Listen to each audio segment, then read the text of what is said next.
oportunidade para a nossa Igreja Monte Sião. Eu me sinto honrado de poder compartilhar a palavra de Deus.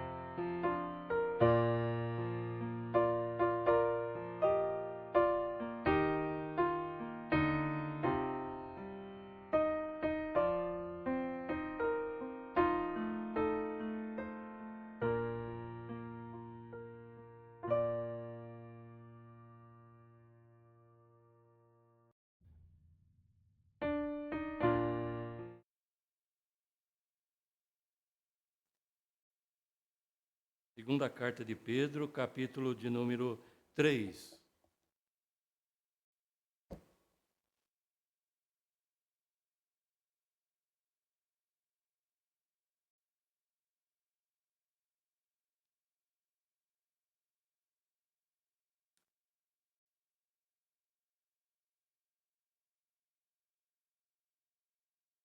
Eu vou fazer a leitura, amados irmãos, do capítulo 3, a partir do versículo 1 até o 13.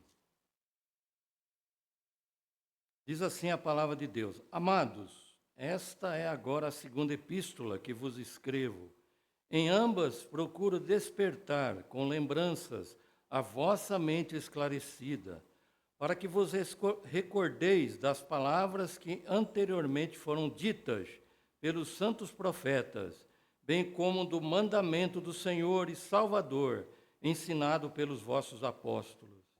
Tende em conta, antes de tudo, que nos últimos dias virão escarnecedores com seus escárnios, andando segundo as próprias paixões, e dizendo: onde está a promessa da sua vinda?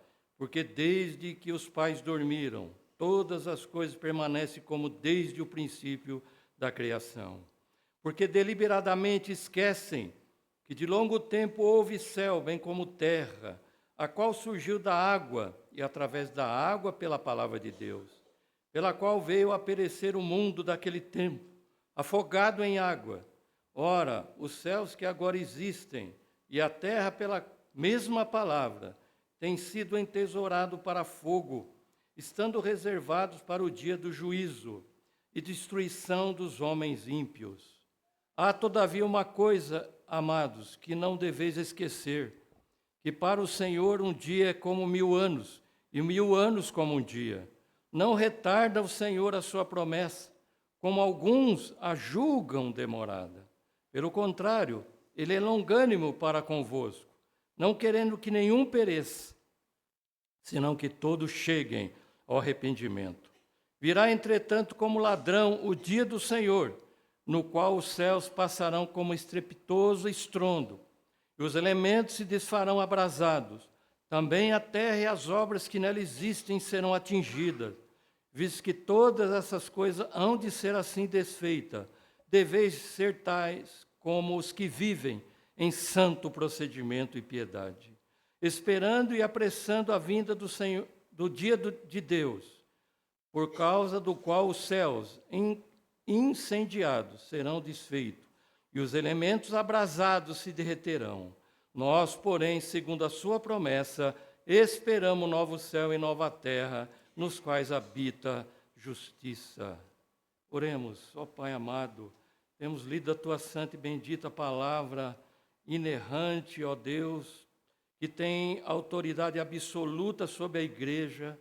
Nós pedimos, Senhor, que nesse momento de alegria da nossa igreja, o Senhor fale ao nosso coração pela tua palavra. Que o teu Espírito aplique em nós os ensinamentos que o Senhor tem para nós nessa noite.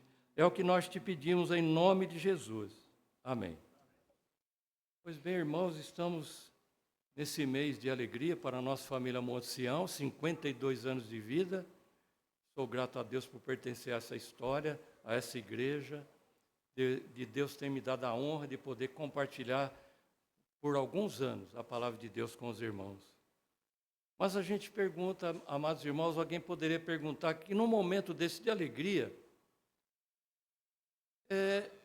que texto nós poderíamos usar para esse momento de alegria? Talvez alguém poderia estar perguntando, o que tem a ver esse texto? O que tem a ver esse texto com esse momento que nós passamos hoje, que vivemos hoje? Não seria melhor um texto como 1 Tessalonicenses 5,18? em tudo dai graças, porque esta é a vontade de Deus para convosco, segundo o nosso Senhor Jesus Cristo, já que é um momento de gratidão a Deus. Eu quero dizer aos irmãos que tem tudo a ver conosco, esse texto. Tem tudo a ver conosco, porque Pedro trata aqui da volta do Senhor Jesus Cristo. E esse é um assunto que tem muita importância para nós. A cada ano que passa da vida da igreja nessa terra, o fato de saber que o nosso Senhor, que nos resgatou com sangue precioso, há de voltar, isso é para nós, irmão, para a família Monte Sião, um momento de incentivo, não só de alegria por poder estar comemorando 52 anos de vida, mas também de incentivo para que nós continuemos a nossa luta, a nossa batalha na fé, na exposição da palavra de Deus. Porque se Cristo não voltar, mas irmãos, se isso fosse assim, o que seria de nós? Se Cristo não voltar, a violência não acabará. Se Cristo não voltar, a corrupção não acabará. Se Cristo não voltar, o luto não acabará. As dores não cessarão. A violência não cessará. Mas a certeza que nós temos, que esse dia chegará, de que é uma realidade na nossa vida, isso nos incentiva a continuar a nossa luta, a continuar testemunhando o Evangelho do Senhor Jesus Cristo, 52 anos, 53 anos e até o dia da volta gloriosa do Senhor. Por isso, amados irmãos, diante dessa realidade, eu quero compartilhar com a amada igreja o seguinte tema: a alegria de uma igreja na perspectiva da certeza da volta de Cristo. Uma proposição um pouco longa, mas é aquilo que nós queremos extrair do texto. A alegria de uma igreja na perspectiva da certeza da volta de Cristo Jesus. No capítulo 1 dessa carta de Pedro, ele procura firmar as nossas convicções. A primeira coisa que Pedro, ele vem trazer àqueles irmãos, e a nós também por inspiração divina, é firmar as nossas convicções. E uma coisa muito importante para nós, irmãos, como igreja, a cada ano que passa, a cada aniversário que a gente comemora, é ter firmeza em nossas convicções. Porque vivemos dias maus. E cada dia que passa, os dias vão se tornando piores. À medida que o tempo passa, à medida que a parousia, a volta de Jesus, se aproxima. Então é preciso que nós, como igreja, firmemos as nossas convicções. E é isso que Pedro vem fazer. E ele vem fazer isso para nos proteger contra o falso ensino. Nos proteger contra os falsos profetas. É um apelo que Pedro faz aqui à maturidade cristã. Porque uma vez que eu estou alicerçado no santo evangelho de Cristo, eu estou realmente firme, eu estou preparado para o enfrentamento dos falsos apóstolos. E é isso que Pedro vem trazer para a igreja. Veja, no versículo 3 e 4 do capítulo 1, ele diz: visto como pelo seu divino poder nos têm sido doadas todas as coisas que conduzem à vida e à piedade, pelo conhecimento completo daquele que nos chamou para a sua própria glória e virtude. Versículo 4. Pelas quais nos têm sido doadas as suas preciosas e muito grandes promessas, para que por elas vos torneis coparticipante da natureza divina, livrando-nos da corrupção, das paixões que há no mundo. Veja, amados irmãos, Pedro então procura firmar as nossas convicções no sentido de que nós tenhamos vidas santas diante do Senhor. Esse é o momento oportuno para que nós, como igreja, como família da fé, tenhamos esse desejo. Busquemos essa vida piedosa, como diz aqui no versículo de número 3, a vida e a piedade. Vida piedosa diante de Deus, vida de santificação, vida de oração, vida de consagração, vida de dedicação ao Senhor. Então, se nós estamos comemorando 52 anos, é porque Deus quer que as nossas vidas sejam cada dia mais santas diante do Senhor. É aquilo que nós conhecemos, a santidade progressiva. Nós já somos santos posicionalmente diante do Senhor, mas Ele nos chamou para a santificação. E é isso que Pedro começa a chamar a atenção daqueles irmãos. Uma segunda questão em que Pedro procura afirmar as nossas convicções é na autoridade da palavra de Deus. Veja o versículo 20 e 21 do capítulo 1. Sabendo primeiramente isto, que nenhuma profecia da Escritura provém de particular elucidação, porque nunca, jamais qualquer profecia foi dada por vontade humana. Entretanto, homens santos falaram da parte de Deus, movidos pelo Espírito Santo de Deus. Não há, irmãos, profecia além daquilo que está revelado na palavra de Deus. Ninguém hoje tem autoridade de dizer que está recebendo uma revelação de Deus fora da palavra de Deus. Isso é falso profeta. E Pedro procura afirmar as nossas convicções na palavra de Deus. Aquilo que Deus tem para nós está revelado na sua santa e bendita palavra, de Gênesis a Apocalipse. E Pedro, então, procura firmar as nossas convicções, as nossas vidas, sob a autoridade da palavra de Deus. Nós só podemos ir, irmãos, até onde a palavra de Deus vai. Nós só podemos crer somente naquilo que Deus revela na sua palavra. O que passar disso é pecado. O que passar disso é especulação. É coisas do homem que não merece o nosso crédito.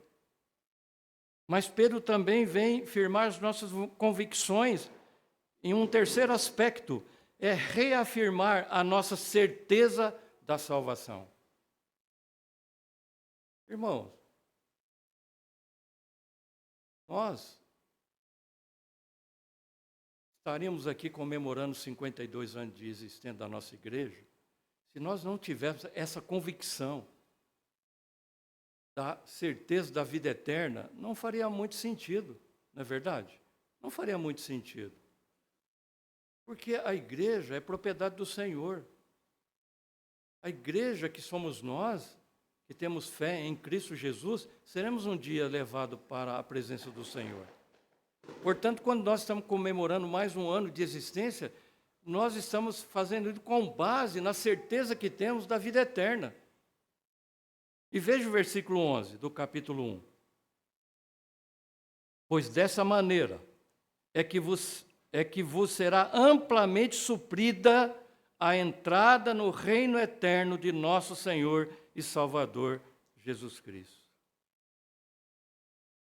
Conhecimento do Evangelho do Senhor Jesus, a nossa convicção de que um dia nós realmente cremos no Senhor como único Senhor e Salvador da nossa vida, que nos dá a certeza da salvação, isso tem que estar firme em nós. A cada dia que o Senhor permite de nossas vidas e também da nossa igreja. Porque isso é elementar, isso é importante, insubstituível na vida de uma igreja. A certeza da vida eterna com Cristo.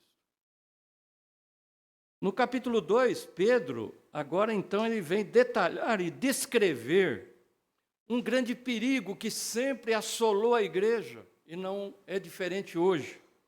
Ele detalha, ele descreve aqui no capítulo 2 os falsos pregadores, os falsos mestres que procuram perverter a fé dos cristãos.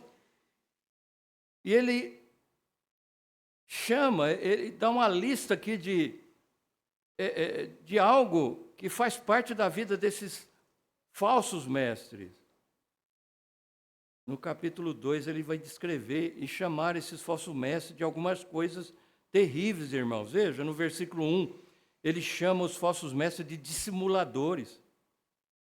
Ele chama esses falsos pregadores, no versículo 2, de libertinos, no versículo 3, de avarento, no versículo 10, de imundos, atrevidos, arrogantes, difamadores, no versículo 12, brutos, no versículo 13, carnais, mistificadores, adúlteros, no versículo 14, insaciáveis pelo pecado, versículo 18, libertinos, versículo 19, corruptos. Quantos adjetivos para aqueles que hoje estão aí diante de nós também, pregando um evangelho que vai além daquele que Paulo pregava, conforme ele diz aos Gálatas. Quantos daqueles que estão hoje tentando perverter a verdadeira fé, o verdadeiro evangelho do Senhor Jesus Cristo, mas eles são anátema, como diz o apóstolo Paulo. Então, nesse capítulo 2, o apóstolo Pedro vem detalhar e descrever o que são esses falsos pregadores que assolam a igreja. E no capítulo 3, a qual nós lemos, Pedro promove uma defesa da fé cristã, refutando o ataque dos falsos mestres com respeito à volta do Senhor Jesus Cristo. Refutando a falsa mensagem. Do versículo 1 até o versículo 9, do capítulo 3, Pedro descreve o confronto entre as ideias dos falsos mestres e a verdade do Evangelho. Veja lá, irmãos, ele diz, versículo 3, tendo em conta, antes de tudo, que nos últimos dias virão escarnecedores com os seus escárnios, andando segundo as suas próprias paixões. Isso ele já tinha falado no capítulo 2. Ele já tinha falado no capítulo 2, ele repete aqui. Veja que é um perigo que Pedro detectou e que é um perigo constante para a vida da igreja. As falsas mensagens, as falsas doutrinas, os falsos ensinos e pregadores que estão aí de sobra diante de nós. E a igreja tem que cuidar. Nós temos que cuidar em relação daqueles que têm uma linguagem muitas vezes muito bonita, de muita palavras encantadoras, mas que no fundo são falsas. Veja ali no versículo de número 3, que ele diz, tendo em conta, antes de tudo, que nos últimos dias. O que são esses últimos dias? Esse período que nós estamos vivendo. É o período que nós estamos vivendo. Desde a primeira até a segunda volta de Jesus, é a que nós estamos aguardando. Então, esse período que vai da primeira vinda até a segunda, nós conhecemos como os últimos dias. Estamos vivendo os últimos dias. Tempos difíceis, tempos de apostasia, irmão. Tempos de escárnio contra o Evangelho, contra a igreja, contra o povo de Deus. Ataque à pessoa gloriosa do Senhor Jesus. Em vários segmentos da sociedade nós estamos vendo isso. E Pedro, então, do versículo 1 ao 9, ele vem descrever esse confronto entre ideias. Em segundo lugar, do versículo 11 ao 18, Pedro encerra seu argumento tratando das questões práticas que o ensino da volta de Jesus causa em nossa vida. A partir do versículo 11 até o versículo 18 ele trata disso. A questão dos argumentos que vão nos trazer questões práticas do ensino de Pedro em relação à volta do Senhor Jesus. E começando então no versículo 1, veremos quais os argumentos que os falsos mestres atentam contra a igreja. Quais são esses falsos ensinos em relação à segunda vinda do Senhor Jesus? Primeira coisa, irmãos, que nós temos no versículo 3, é que um dos argumentos dos falsos pregadores, eles usam o artifício da zombaria. Preste atenção no versículo 3. Tendo em conta, antes de tudo, que nos últimos dias virão escarnecedores com seus escárnios, andando segundo as próprias paixões. Então, aqui, os falsos pregadores, os falsos mestres, eles usam o artifício da zombaria. Talvez você já tenha passado por isso na sua vida, lá na sua faculdade, lá no seu trabalho, ou entre aquelas pessoas da sua família que não são crentes. Talvez você já tenha sido zombado pela tua fé. Talvez você já tenha sido criticado por ser um crente em Jesus. O fato é que isso é algo recorrente, irmão. Já acontecia no tempo do apóstolo Pedro e vem acontecendo gradativamente. E nós não podemos esperar que isso vai diminuir, muito pelo contrário. Quanto mais o dia se aproxima da volta do Senhor Jesus, então os dias vão se tornar cada dia piores. Nós temos que estar preparados para coisas piores que poderão vir contra a igreja. Não só escárnio, não só zombaria, mas com ataque contra a nossa própria vida, como aconteceu, como tem acontecido em alguns lugares. Então, as pessoas que não têm o temor a Deus, que não crêem no Evangelho do Senhor Jesus, usa esse método, esse artifício da zombaria, desprezando a nossa fé, criticando o nosso proceder e o nosso testemunho. E nós temos que estar firmes contra isso a cada ano que Deus nos dá como igreja, preparado para enfrentar esse tipo de ataque contra a igreja. Veja que o versículo diz que eles andam segundo as suas próprias paixões. E essa palavra paixão significa desejo intenso, sem controle, desenfreados, e que se originam de uma natureza corrupta e corrompida.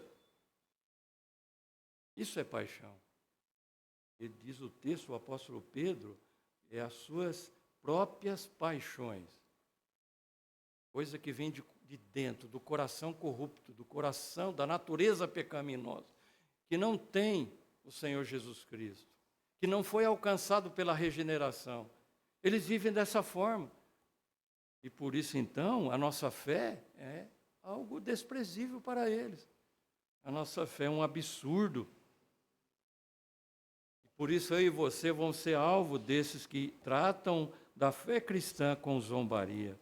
Mas também ele usa um outro argumento, o artifício da dúvida. Veja o versículo 4. O artifício da dúvida. E dizendo, onde está a promessa da sua vinda? Porque desde que os pais dormiram, todas as coisas permanecem como desde o princípio da criação.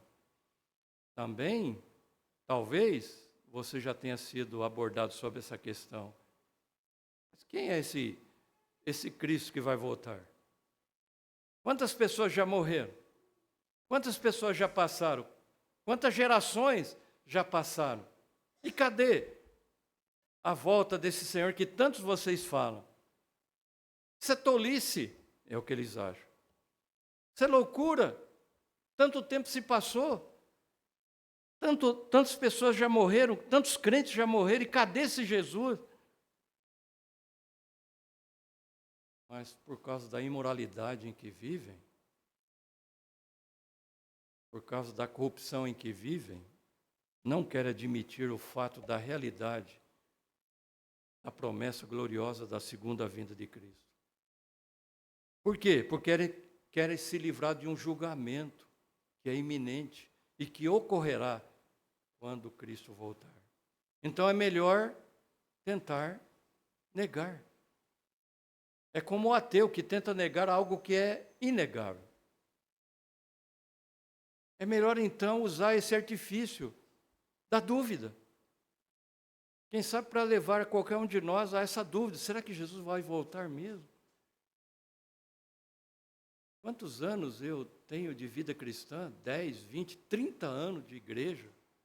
30 anos eu ouço falar que Jesus vai voltar.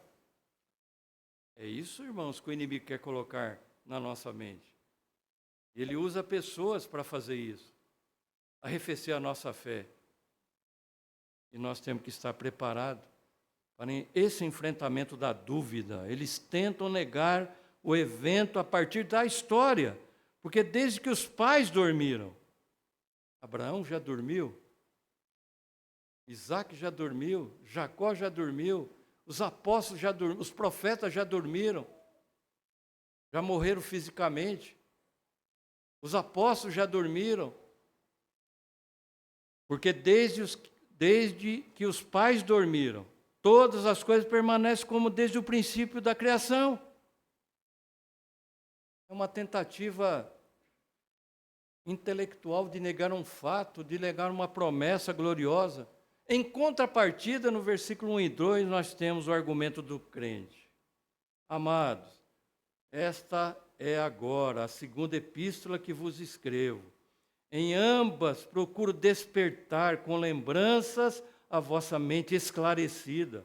Veja, é como se Pedro dissesse, não se deixe levar pela dúvida. Não se deixe levar pelo engano dos falsos profetas e pregadores. A vossa mente é esclarecida. Vocês conhecem a verdade. Versículo 2, para que vos recordeis das palavras que anteriormente foram ditas pelos santos profetas, bem como do mandamento do Senhor e Salvador, ensinado pelos vossos apóstolos. Então ele usa as palavras dos profetas no Antigo Testamento, a palavra dos apóstolos no Novo Testamento, para fortalecer a nossa fé, firmar a nossa confiança, a certeza da volta gloriosa de Jesus, e estar, então, enfrentando qualquer tipo de argumento contrário a isso, que venha a tentar diminuir a promessa do Senhor.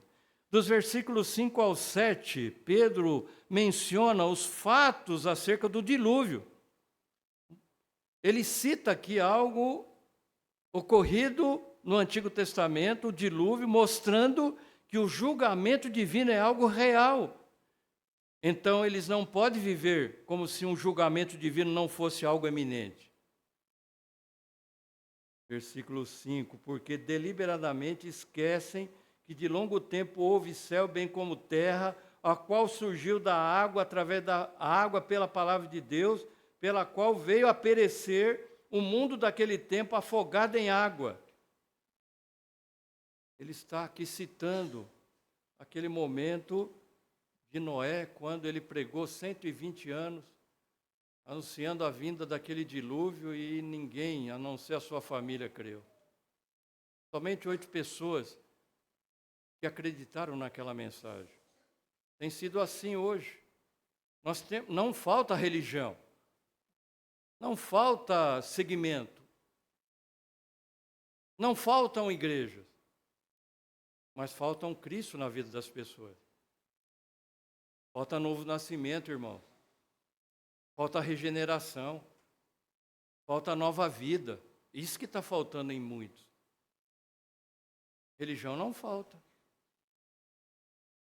Mas a verdadeira fé, verdadeira vida com Jesus está, faltando na vida de muitas pessoas que têm uma vida, de muitas cerimônias, de coisas pessoais, julgando eles que isso basta para que eles alcancem o perdão de Deus, que isso é suficiente para que ele entre no reino de Deus, mas nem todo aquele que me diz Senhor, Senhor entrará no reino de Deus, diz a palavra de Deus, mas aquele que confia, que crê no Senhor Jesus Cristo e que aguarda essa promessa gloriosa. A cada dia, a cada ano que Deus nos dá, aguarda essa promessa gloriosa da volta do Senhor Jesus. No versículo de número 8, olha o que Pedro diz. Veja comigo ali, amados. Há todavia uma coisa, amados, que não deveis esquecer, que para o Senhor um dia é como 1000 anos e 1000 anos como um dia. Para aqueles que tentam colocar dúvida em nós, citando o tempo, citando a história, Pedro então vem trazer a nós, irmãos, essa palavra gloriosa aos nossos corações acerca do nosso Deus. Que o nosso Deus, ele é atemporal. O nosso Deus, ele não é limitado às coisas deste mundo. O nosso Deus não é contido pelo cosmos, não é limitado pelo cosmos, pelo tempo. Deus é eterno. E o agir de Deus sempre está na esfera e na perspectiva da eternidade dele. Então, se a vida que ele dá, sendo Deus eterno, a vida que ele dá é eterna. Sendo Deus eterno, o juízo que ele dá também é eterno. O castigo que ele dá aos ímpios, aqueles que rejeitam a Cristo, também é eterno, porque Deus é eterno. E Pedro então procura aqui dar a nós um momento de alegria, de renovo da nossa fé, quando ele diz que nós não podemos esquecer disso. Quando o ímpio vier colocar dúvida no nosso coração, quanto tempo?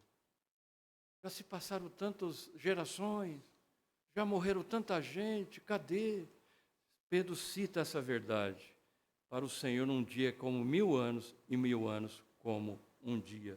Por isso, irmãos, aquilo que poderia ser chamado de atraso, não é indiferença de Deus, não é atraso de Deus, não é um mero esquecimento de Deus, mas é um gesto de paciência, de misericórdia de Deus para com o ímpio, para com o descrente. Porque o texto diz que ele não quer, versículo de número 9, que nenhum pereça, senão que todos cheguem ao arrependimento. Então Deus não é lerdo. Veja Gálatas capítulo 4, versículo de número 4. Diz assim a palavra de Deus: vindo, porém, a plenitude do tempo, Deus enviou seu Filho, nascido de mulher, nascido sob a lei. Esse era o tempo oportuno da vinda do Senhor. Deus preparou o momento certo para que Jesus viesse, na sua primeira vinda, para morrer na cruz do Calvário, por nós. É plenitude do tempo, é o tempo exato. Deus, ele tem o tempo exato para todas as coisas. Deus, ele não se atrasa, ele é exato, ele chega no momento certo para nos socorrer, para realizar as suas promessas para conosco. Então, o Senhor Jesus nasceu no momento oportuno. Era aquele o momento exato. A cultura era a cultura grega. A lei era a lei romana. Era o momento exato para que houvesse a promessa do Senhor, da vinda do Messias, concretizando na história, no tempo e no espaço. E também, em relação à segunda vinda, há um momento certo. Haverá um momento exato, porque Deus, ele é perfeito em tudo aquilo que ele faz. Então, amados irmãos, em suas palavras, Pedro, ele nega veementemente que Deus está acomodado. Às vezes a gente pode pensar isso na nossa vida, até em relação ao nosso dia a dia, aos nossos problemas, às nossas e aflições que a gente vive na vida. Nós podemos pensar que Deus está acomodado, que Deus não está levando muito em conta o meu sofrimento, a minha angústia, as minhas tribulações.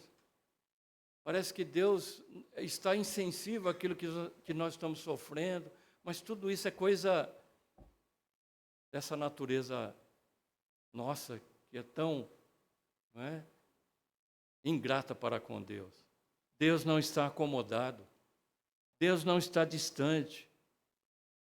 Deus é um Deus presente. Ainda que eu ande pelo vale da sombra da morte, tu estás comigo. Então, ele é um Deus presente. Ele é um Deus ativo, mas ele é um Deus paciente, irmão. Eu vejo isso com a misericórdia de Deus sendo estendida às pessoas que ainda não tomaram a sua decisão ao lado do Senhor Jesus Cristo. Porque quando Pedro afirma aqui no versículo 9 que Deus não quer que nenhum pereça, mas que todos cheguem ao arrependimento, Pedro não quis dizer aqui que a salvação será para todos sem exceção. Deus não faz acepção de pessoas, de tribos e povos. Mas o que Pedro está dizendo aqui, amados irmãos, é que Deus está paciente, dando oportunidade para que os pecadores se arrependam. Até porque no versículo 7, Olhe comigo ali no versículo 7, irmãos. Veja que ali no versículo 7, Pedro ensina sobre a destruição do ímpio.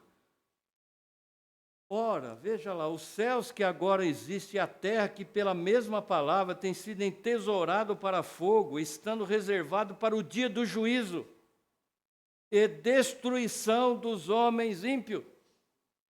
Então Pedro não era universalista. A salvação não é para todos. A salvação é para os eleitos de Deus, porque um dia, está aqui, Pedro está dizendo, Deus vai destruir o ímpio. Quando Jesus voltar, haverá então a separação dos cabritos e das ovelhas. Amados irmãos, ele dirá àqueles que confiarem em Jesus, servo bom e fiel, entra para o gozo eterno. E dirá para aqueles que rejeitaram Jesus, que não tomaram a sua decisão, nunca vos conheci. Nunca vos conheci. Apartai-vos de mim, maldito, para o fogo eterno, preparado para o diabo e seus anjos. Louvado seja Deus, irmãos, que nós, lá da família Monte Sião, não vamos ouvir essa sentença de destruição, mas nós ouviremos naquele dia, servo bom e fiel, entra no gozo eterno. Porque nós estamos perseverando, 50, 51, 52 anos, perseverando na fé, na palavra, no testemunho do Senhor Jesus Cristo. E esse momento nos aguarda, amados irmãos. Um dia essa promessa se concretizará. Porque para Deus um dia é como 1000 anos e 1000 anos como um dia. Esse dia, ele está diante de nós. Veja o apóstolo Paulo na primeira epístola de Tessalonicenses, capítulo 5, versículo 2. 1 Tessalonicenses 5:2, o apóstolo Paulo fala sobre isso. Quando ele diz, pois vós mesmos estáis inteirados com precisão de que o dia do Senhor vem como ladrão de noite. Isto é, repentinamente. De uma forma inesperada. Enquanto as pessoas estão festejando, não é? Vivendo uma vida de pecado, achando que tudo vai terminar bem, achando que no final vai dar tudo certo, achando que no final Deus vai perdoar todo mundo, e não reconhece o seu pecado, não se arrepende dos seus pecados, não olha pela fé para a cruz de Cristo. Esses um dia serão surpreendidos amargamente, quando a trombeta soar e Jesus do céu voltar para levar a sua igreja. Deus abençoe a amada igreja, nossa família Monte Sião, e que continue 52, 53 até a volta gloriosa de Jesus. Mas que esse evento seja para mim e para você um momento de, não só de alegria, mas de incentivo, irmão, para continuar trabalhando na obra de Deus. Naquilo que Deus tem te colocado, no dom que Deus tem te dado, coloque a serviço do Senhor. Coloque a serviço de Deus. Para que então o nome desse seja glorificado. E para que um dia, quando você estiver com Ele, receba das mãos do próprio Senhor o galardão, os galardões que Ele tem para dar para cada um de nós, segundo aquilo que nós tivermos feito no corpo. Que Deus abençoe as nossas vidas e a nossa família Monte Sião.